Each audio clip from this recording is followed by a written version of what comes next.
Barkanmu da sallah ‘yan uwa na musulman duniya, azumi mun kare lafiya alamaimaita mana. Assalamu alaikum wa rahmatullahi ta'ala wa barakatuhu. Masu kallon barkanmu da sallah. Da farko dai sunana Zakariya Muhammad Sani, ina yi muku barka da sallah daga nan tashar Africa TV3 wacce ke da ofis a jihar Kano a tarayyar Najeriya.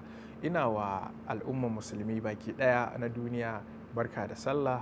Allah ya karbi ibadunmu, Allah kuma ya maimaita mana tabaɗin baɗaɗa kamar yadda ake faɗa. Kuma ina da mika saƙon barka da sallah na ga shugaban ƙasar Najeriya, ina mika barka da sallah na ga gwamnan jihar Kano, ina kuma mika barka da sallah na ga sarkin Kano.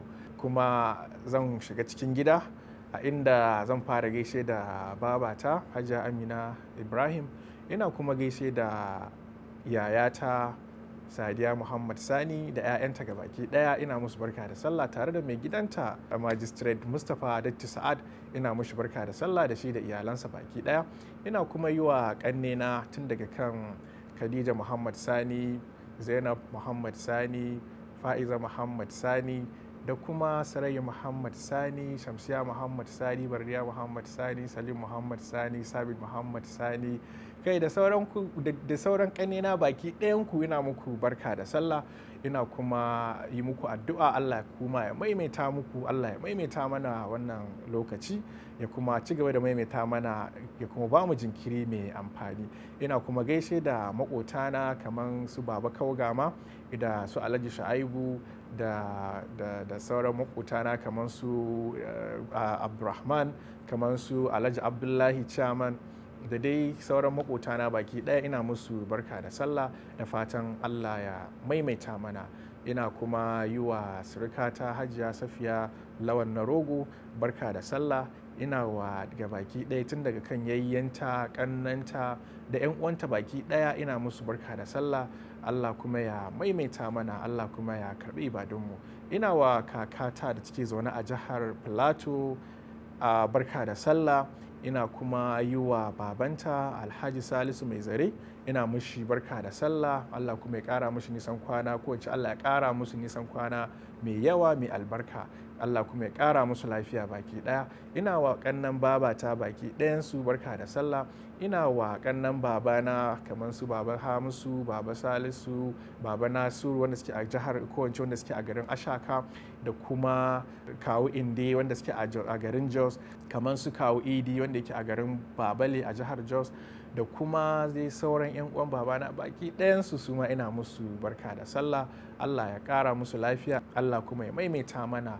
Ina kuma yi wa matata wato Aishatu Ibrahim Jalo barka da sallah, da kuma 'yata Manal, ita ma ina mata barka da sallah, wacce ta samu ziyartar tashar nan tamu ta Africa TV3 a lokacin azumi, ta zo kuma ta yaba sosai da irin aikace-aikace da ake yi a wannan tasha ta Africa TV3.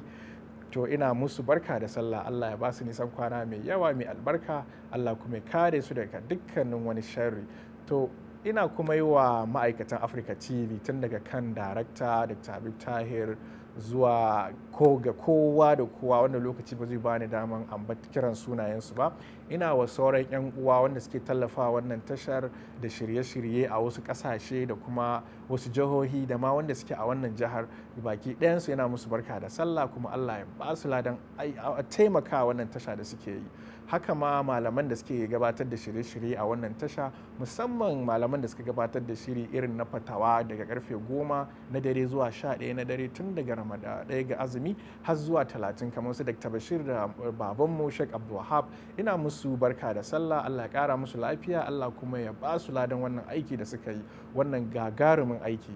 Mu kuma da muka tsaya muka ɗauki wannan aiki, mu ma Allah ya sa mu a cikin ladan, Allah kuma ya ƙara mana lafiya mu ma, da kuma jajircewa da kuma juriya na irin wannan aikace-aikace tun daga safe har dare har tsawon kwana 30. Allah ya bamu ladan kuma ya ƙara bamu lafiya da za mu iya ci gaba da irin wannan aikace-aikace. To da kuma sauran masu kallon mu kuma a yanzu haka ina muku barka da sallah, da wanda na manta ban ambace shi ba da wanda na ambata, to ya Allah ka raya mu cikin ƙoshin lafiya ka kuma maimaita mana wannan bukukuwa ka sa a yi bukukuwan nan lafiya, kuma ka maimaita mana shekaru da dama, da kuma ƙasanmu ya Allah ka sa wannan abubuwa da suke faruwa na rashin tsaro, Allah ka sa wannan abubuwa albarkacin wannan lokaci Allah ka kawo mana ƙarshen su. Wannan lokaci kuma akwai zaɓe da zai zo nan ba da daɗewa ba a cikin wannan ƙasa tamu. Allah ka ba mu shugabanni na gari wanda za su iya tafi da ƙasar nan akan tafarki madaidaici. Mu ma da ake mulka Allah ka ba mu ikon bin hanyoyin da suka dace, tun daga neman shugaba da ya kamata, mu ma mu iya komawa mu bi hanyoyin da ya kamata domin ba da gudunmawa a zaman lafiyan ƙasa baki ɗaya. Allah ya maimaita mana na baɗin baɗaɗa. Barkanmu da sallah 'yan uwa na musulman duniya, azumi mun kare lafiya alamaimaita mana.